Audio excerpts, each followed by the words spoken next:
There's been a lot of talk lately about Jay-Z and some really serious accusations. People are saying his name appears in the Epstein files, and the internet is going crazy about it. Someone was talking about how Uncle Luke had Jay-Z sitting on a couch watching girls dance around, and Jay-Z couldn't take his eyes off them. People are also saying that Epstein wasn't just some rich guy doing bad things on his own. They claim he was working with intelligence agencies to blackmail powerful people.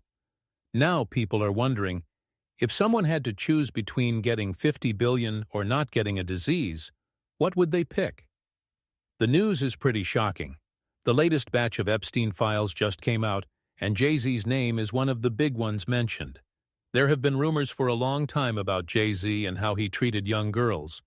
But now with these new documents coming out, it looks like the FBI might finally be investigating him. Someone posted an article online and wrote, "I know I'm late on this, but this is kinda crazy. What do you do to get thrown into that mix?" Another person posted a picture of Jay-Z and said, "Damn, they got my man Jay in the Epstein files. I got to do a documentary on this." The latest batch of Epstein files from the Department of Justice has around 3 million documents, thousands of photos, and hundreds of hours of video recordings. After federal investigators looked through old reports connected to the Epstein case, some anonymous tips came back up. These reports were sent to a federal hotline after Epstein got arrested. In one of them, someone called in and made claims about Jay-Z and Harvey Weinstein going back to the 1990s. This definitely makes it seem like Jay-Z and Epstein might have been connected at some point, especially since the victims themselves have said there were well-known celebrities on Epstein's island. When asked about Epstein and some of the famous or powerful people who were involved, someone said, "Of course there are. Absolutely. I'm way more afraid of the people we don't know about."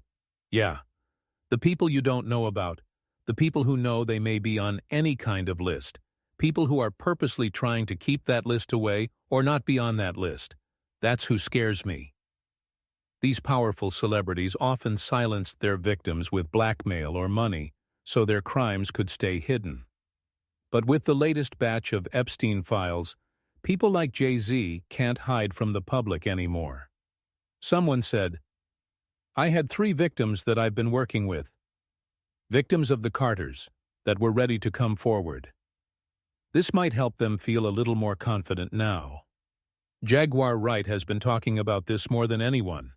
She says Jay-Z has avoided getting in trouble for years, even though many people behind the scenes already knew disturbing things. One big claim she made was that Jay-Z actually brought Rihanna into the country when she was still a minor. And there's proof of Rihanna confirming this herself, saying Jay-Z forced her to sign a contract. Rihanna said in an interview, "I was so nervous. I was shaking, literally. But the moment I walked into the office, the atmosphere was so warm and welcoming." The interviewer asked if she had to sing without any music for him. She said yes. "I had to sing. I sang Pon de Replay. I sang another ballad from the album last time." Then the interviewer asked what he said to her. "Oh yes," he said, "we don't sign songs here, we sign artists." And there was this little pause, and I was nervous. Well, then he said, "And we're interested." And there was this sudden feeling of relief. But then he said something about a window and a door or something. She continued. "Then he said, 'You did it. I did a lot of work on you, this lady.' He said, there are 2 ways to leave here, either through the door with the deal signed or through this window. And we're on the 29th floor. Jaguar claims she was there around the time Rihanna got signed, and says many people were talking about how young she was. She says Rihanna spent long periods around powerful adults without her family watching over her. Over time, Rihanna's team changed and she was kept under close control as her career grew. Someone asked, "And she was a kid at that time, correct?" A 16-year-old girl who had been flown to the United States without parental supervision or a chaperone, brought to a grown man's office in a large corporate Manhattan building. Everybody knew when she flew in. I was there the day she got signed. Everyone was talking about it. and the 6 hours that she spent with him, and the 4 hours that she spent alone with him, with no parental supervision. Her father didn't show up until the next day to come and collect the check. Well, and this is her life. The rumors were even worse than that. People said Jay-Z was cheating on Beyoncé with Rihanna when she was only 17. This came out through a publicist who later had to apologize. My friend Jonathan Hay. You should talk to Jonathan because Jonathan was there. He was right there working with Rihanna, and it was right when they started crafting her to be seen as a brand and commodity only and not a person. And when I talk to Jonathan now, just to hear him when he thinks of his teenage daughters, he was like, Rihanna was the same age my girls are now. I couldn't imagine putting my daughters through what we put her through. After that, Rihanna was removed from her first team and replaced with all new handlers. She was kept sheltered in Los Angeles, where she was going out to parties, and partying at 15, 16, 17 years old, hanging out at the Rainbow Room and other places. One of Jaguar's friends found out she was 17 when everyone thought she was 21. He was like, Yo, why do you all got me carrying this girl around and shy? He's underage? Oh, it's cool, it's cool. Jaguar also talked about how Jay-Z had another teenager, one that people don't talk about as much but deserves just as much attention. Foxy Brown at 15, 16, 17 years old. She was running all around Philadelphia because Jay-Z promised that they could be, normal when she wasn't with Corrupt. Corrupt was her fake boyfriend. Which is why when they tried to use her to say that she was actually in the car there with someone and all of that, I'm like, that girl wasn't even there. These women are pawns. Emil Whitehead, at 14 years old, 14 and a half going on 15 years old, singing highly explicit and sexually charged lyrics all written by Sean Carter. What kind of 27-year-old grown man turns a 14, 15-year-old girl virtually into a prostitute and gave her the nickname the Il Nana? No kidding. Jaguar goes on to describe Jay-Z as someone who carefully controls his image. She says many people see him as perfect, but behind the scenes she believes everything is carefully planned. In her words, power and control matter more to him than talent. And that's exactly where his connections to Epstein come in. Epstein wasn't just doing sick and twisted things for himself.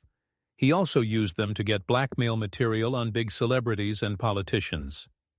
He silenced anyone who tried to speak out against him. That's exactly how Jay-Z operates, according to some people. Someone said, My son died because he was my son. He died because of you. He's targeted because he's my son. He was working on his EP. I bought it for him so he didn't have to sign to a company because I knew what it was going to do. He interned at Rock Nation and they approached him to sacrifice me. I saw his death when he was 19. I moved us here to stop it, to prevent it, to avoid it. They took him anyway to show you what the harm is. Giovanni, his debt, los vats. H is why I do what I do. The thing about all this is Jay-Z has already been hit with lawsuits from women who said that he not only took advantage of them, but that he also did it when they were underage. When you add that to existing accusations, it becomes harder to rule out Jay-Z as someone who helped Epstein. Gene Deal has very recently come out to confirm that the allegations about Jay-Z are very real. I told you all a lot of stories. I told you all about Jay-Z, how he was, and it ain't no alleged. It ain't no alleged. These little girls were from our block. These little girls were from our block. Miss Pleasant ran with them. They all ran together and came to parties and stuff like that. You understand what I'm saying? And I'm going to let Miss Pleasant, I'm going to try to talk her into telling that story. So you all bear with me when she comes back. She's going to see this, but I'm letting you all know. And don't none of you moderators sit up there and text her and try to forewarn her. I'm going to try to tell her and talk about the situation because it's all a part of this Epstein file. Look at that situation where Uncle Luke had Jay-Z on the couch and he had the girls off there dancing around while he was watching and everything. Jay couldn't take his eye off the girls. Gene Deal believes the Epstein files could cause serious trouble for powerful people in music, including Jay-Z and others. He says that many stories people once laughed at are now starting to match up with what is coming out. I know at that time, right, when he was messing with that girl, right, he had to be 30 years old. Oh no. Well, he was in his late 20s, almost 30. That dude was 30. I know that dude was 30 years old because I didn't know he was that old. He used to pull up on the block and pick us up. Like this is the thing. Like they were messing with each other. They were locked in for 2 whole years. And well, Jay was locked in with a lot of people because I ain't going to say that he was trying to get with Sugar. Oh yeah. Okay, I could see that. Pretty girl? Yeah, he was trying to get with Sugar. I could see that. And back in the day, I ain't going to speak on it, but... But what? But nothing. Because you ain't going to speak on your friend. Don't speak on my stuff. Okay. And I ain't going to tell it, because you know I know that. You know that. I know that. I know that. You know that. I know what you... Don't play yourself. All right. So now what I'm trying to get you all to see, and what I'm trying to get you all to say, I didn't lie when I told you all he was messing with young girls. Yeah, he was. You understand what I'm saying? Yeah. And I did not lie. I know for a fact this wasn't no cap, and the whole 9 yards. Yeah. You understand? So now when these files come out, and they start speaking about these cats, and their sex parties, and dealing with these young girls, right? Gene also talks about how powerful families protect themselves. He mentions that when accusations start going around, people close to major stars go into defense mode. Lawyers get involved, public images are protected, and silence becomes the strategy. He says some people know the truth, but feel trapped because speaking out could cost them everything. He also claims that politicians and public leaders once proudly stood next to famous artists. But now that past actions are being questioned, everyone is nervous. According to Gene, no one wants their name connected to something that could change how history remembers them. All of this talk also leads to Beyoncé. Beyoncé has publicly shared the timeline of when she met Jay-Z, saying they met when she was 18 and became close friends before dating later. According to her, they talked for over a year before starting a relationship, and everything happened legally. This is the official version, and it has never changed. Still, not everyone believes that timeline. Some industry insiders, including Gene Deal, have suggested a different story. He claims Jay-Z was much older and already involved in Beyoncé's life when she was still very young. He first started dating Beyoncé at 17-18. He was 30-something. You didn't know his age when I looked back and saw how old Jay-Z was. I think Jay-Z was born in like 69 or 67, something like that. 67 right there. 69. I think he was born in 69. Beyoncé, they say she was born in 81, you understand? But back then in 81, when we were in the club together, 98, 99, she wasn't even supposed to be in the club, but she was in the club. It was Club Eugene, and Jay was dating her, and at that time, if you look at Jay's age, he was about 30 years old. So isn't she still somewhat a child? To me she is, but I guess they protect children. That's how you protect a child, you know, dating her at the age of 30-something years old, and she's 18 years old. If that's her true age, we really don't know her true age because Gabrielle Union said she went to junior high school with her, and Gabrielle Union is considered 6-7 years older than Beyoncé's age that she's claiming. So we really don't know. You know what I'm saying?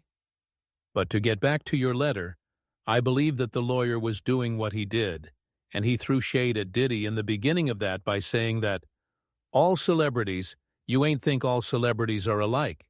You know what I'm saying? He knows he's under this situation with Diddy. But you got to look at this right here. They sent him a letter. Busby, sent him a letter for 2 reasons. I believe to open up the floodgate just like that 1-800-BAD-BOY number did, and people started calling in saying what Diddy did to them. The conversation got wider when people brought up Aaliyah. Dame Dash once said both he and Jay-Z were interested in her, but he also stated she was an adult at the time. This part is important, especially since Aaliyah's earlier experiences with R. Kelly were already known to be troubling and widely discussed. What upset Dame most was that Jay-Z later worked closely with R. Kelly knowing he was a predator. You know how he is. He's like, yo, I ain't got nothing to do with that. Damn. What I would love is for someone to ask him like, yo, why would you still do a project with that man knowing that he hurt Aaliyah? That should be the question. Period. It shouldn't be for me. It should be the question posed to him, you know. I don't care about nothing else. But that right there was bridge burnt. But I just was like respecting her, respecting the business. But I was through. I moved out of rock. Like if you all look at like I left Rockefeller. It wasn't that I got kicked out of Rockefeller. I left Rockefeller. You understand what I'm saying?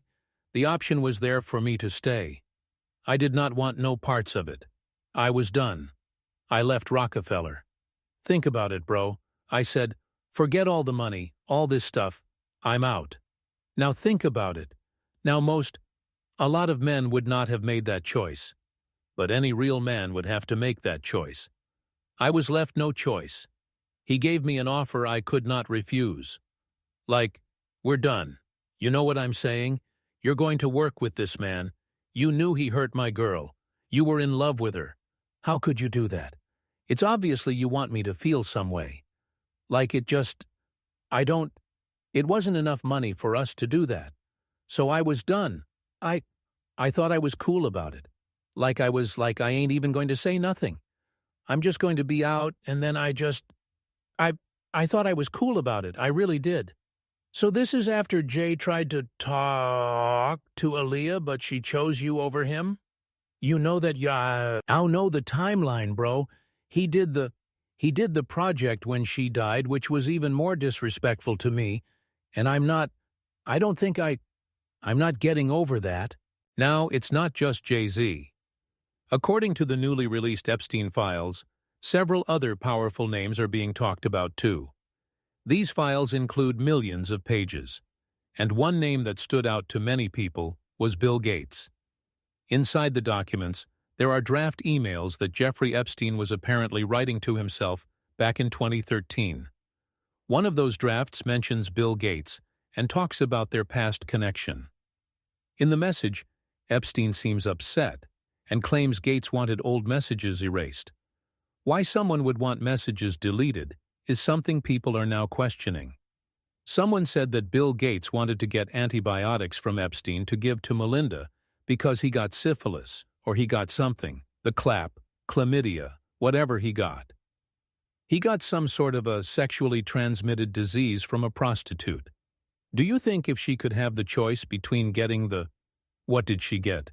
50 billion or not getting the syphilis, which, well, whatever she got, I bet it wasn't syphilis. It was probably the clap. It was probably chlamydia or something like that. That's no big deal. But who knows if that's true, though? Here's the thing.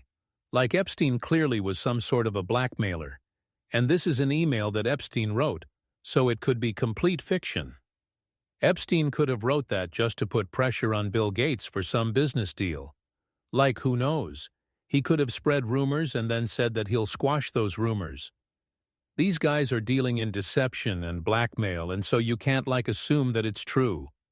Think about how many relationships Epstein had, and that he was working almost every one of them, leveraging. Some of the draft emails describe very personal topics and requests. The writing itself is messy and confusing, which makes it hard to fully understand. Still, many people are asking why Epstein would even be involved in private matters connected to one of the richest men in the world. Gates's own ex-wife recently came out to talk about how disappointed she was to learn about these allegations. Then the conversation turns bigger. Some reporters and commentators believe Epstein was not acting alone. They point to documents and messages where Epstein constantly talked about helping foreign interests. These claims suggest he had connections to people far beyond celebrities and billionaires. Look at this email here. Okay, I just texted it to you. Look at this email here. Zoom in a little bit, Rob, if you could. Thank you. Hey, send from phone. Not. Okay. Unfortunately not. You should make clear that I don't work for Mossad. Smiley face. You see it? You or I? No, that I don't. Smiley face. So you mean, look, the claims that he was never part of Mossad or didn't work with them or collaborate with them. If you don't believe he did at this point of the game, you may work for Mossad. You know what I'm saying? That you may be them. By the way, I don't believe that. No, I'm just kidding. Yeah. So no, but the point I'm making to you is, guess what Mossad's job is? To gather assets. And guess what CIA's job is? Same thing. Guess what MI6's job? Everyone, guess what KGB's job is? Every one of these guys that want to go out there, they want to get intel. So this guy was very useful to Mossad. What do you think about that? Epstein was a CIA Mossad asset that was recruited and was doing a blackmail operation. I think that's crystal clear. No question about it. So he tends to be the party guy just like Diddy. Drugs, cameras, drugs. The CIA, as part of MK Ultra, had Operation Midnight Climax, where they would lure Johns in with drugs and prostitutes, and then this drunk CIA agent would sit on the opposite side of a two-way mirror and take notes on what you know. Just evil, wicked stuff. And that's what they're using Epstein for, was blackmail operations. And they got some pretty high-level people snared into that. And they haven't released the entire list of Epstein's close Epstein confidants, but, Israel's former prime minister was one of them. Yes, they got a picture of him visiting Epstein in his New York apartment, and he was well connected to Epstein, but that was all in secret. And that is the intelligence part of Mossad, and of course they couldn't do that without coordinating with the CIA. So I asked this question. Now the more I learn, there just always seems to be this connection between the CIA and Mossad, and I'm going, is it just, no, they're the same organization. History, and it's always somehow the CIA and the Mossad is there on the day that JFK gets shot. We learn about like MLK, we learn about 9/11 and going, okay, why does it seem like there's a union here, a marriage here? Mossad is like the sister of the CIA. They're joined at the hip, kind of like Siamese twins, and they use each other for intel and operations and things like that. They are extremely close and in an extremely sensitive relationship. Oh, yeah. And this totally explains what Epstein was doing. And also Ghislaine Maxwell's father, Robert Maxwell, when he died. Didn't he die rather mysteriously? I'm not sure. He fell off. He was found dead off his yacht floating in the water. They claimed it was a heart attack. Of course, just when he was coming under scrutiny for arms dealing and connections with the CIA and being a Mossad agent, actually a double agent with Mossad and KGB. All of a sudden he's found dead floating next to his yacht, and happens all the time. Oh yeah, it's just, just one of those things. See what a ton of Mossad agents, and I think a former Prime Minister of Israel attended his funeral. So it's like, guys, hey baby, it's like you. No. They argue this wasn't random behavior, but part of a bigger operation involving power, secrets, and control. Do you agree with that assessment? And do you think Jay-Z will ever be held accountable for his connections to Epstein? Let us know in the comments.